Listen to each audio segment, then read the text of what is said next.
Ας μην ταράζετε η καρδιά σας. Πιστεύετε στον Θεό, πιστεύετε και σε μένα. Εγώ είμαι το φως του κόσμου. Όποιος με ακολουθεί δεν θα περπατήσει στο σκοτάδι, αλλά θα έχει το φως της ζωής. Γι' αυτό σας λέω, ό,τι και αν επιθυμείτε όταν προσεύχεστε, να πιστεύετε ότι τα λαμβάνετε και θα σας δοθούν. Διότι και ο Υιός του ανθρώπου δεν ήρθε για να υπηρετηθεί, αλλά για να υπηρετήσει και να δώσει τη ζωή του λύτρο για πολλούς. Εγώ είμαι ο καλός ποιμένας. Ο καλός ποιμένας δίνει τη ζωή του για τα πρόβατα. Εγώ είμαι η θύρα. Διαμέσου εμού αν κάποιος εισέλθει, θα σωθεί και θα μπαίνει και θα βγαίνει και θα βρίσκει βοσκή. Αληθώς, αληθώς σου λέγω, αν κάποιος δεν γεννηθεί ξανά, δεν μπορεί να δει τη Βασιλεία του Θεού. Εγώ είμαι η οδός, η αλήθεια και η ζωή. Κανείς δεν έρχεται προς τον Πατέρα παρά μόνο μέσω εμού. Και σας λέγω, ζητήστε και θα σας δοθεί. Ψάξτε και θα βρείτε. Χτυπήστε και θα σας ανοιχτεί.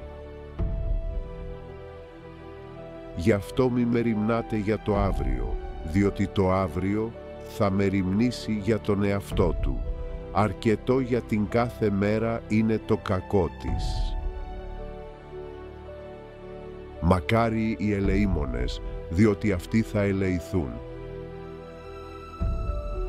Μακάρι αυτοί που πενθούν, διότι αυτοί θα παρηγορηθούν.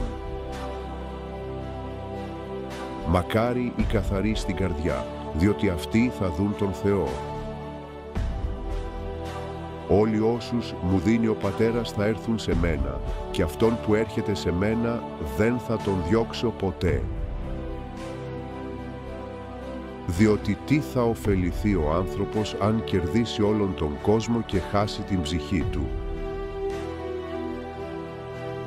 Νέα εντολή σας δίνω, να αγαπάτε ο ένας τον άλλον, όπως εγώ σας αγάπησα, να αγαπάτε κι εσείς ο ένας τον άλλον. Αν κάποιος θέλει να έρθει πίσω μου, ας απαρνηθεί τον εαυτό του, ας σηκώνει κάθε μέρα τον σταυρό του και ας με ακολουθεί. Αλλά ζητάτε πρώτα τη Βασιλεία του Θεού και τη δικαιοσύνη του, και όλα αυτά θα σας προσθεθούν. Όποιος υψώνει τον εαυτό του θα ταπεινωθεί, και όποιος ταπεινώνει τον εαυτό του θα υψωθεί. Ομοίως σας λέγω, χαρά γίνεται ενώπιον των αγγέλων του Θεού για έναν αμαρτωλό που μετανοεί. Ιδού, εγώ είμαι μαζί σας όλες τις ημέρες, έως τη συντέλεια του κόσμου. Δεν θα σας αφήσω ορφανούς. Θα έρθω σε εσάς. Και όταν στέκεστε προσευχόμενοι, συγχωρείτε αν έχετε κάτι εναντίον κάποιου, ώστε και ο Πατέρας σας που είναι στους ουρανούς να συγχωρήσει και σε εσάς τα παραπτώματά σας. Λοιπόν, όλα όσα θέλετε να σας κάνουν οι άνθρωποι, έτσι να κάνετε και εσείς αυτούς, διότι αυτός είναι ο νόμος και οι προφήτες. Θα λυπηθείτε, αλλά η λύπη σας θα μετατραπεί σε χαρά. Έτσι ας λάμψει το φως σας μπροστά στους ανθρώπους, ώστε να δουν τα καλά σας έργα και να δοξάσουν τον Πατέρα σας που είναι στους ουρανούς. Διότι όποιος θέλει να σώσει τη ζωή του θα τη χάσει, αλλά όποιος χάσει τη ζωή του για χάρη μου και για το Ευαγγέλιο, αυτός θα τη σώσει. Μη φοβάστε, μόνο να πιστεύετε. Όποιος πίνει από αυτό το νερό θα διψάσει ξανά, αλλά όποιος πίνει από το νερό που εγώ θα του δώσω, δεν θα διψάσει ποτέ, αλλά το νερό που θα του δώσω θα γίνει μέσα του πηγή νερού που αναβλύζει για ζωή αιώνια. Θα λυπηθείτε, αλλά η λύπη σας θα μετατραπεί σε χαρά.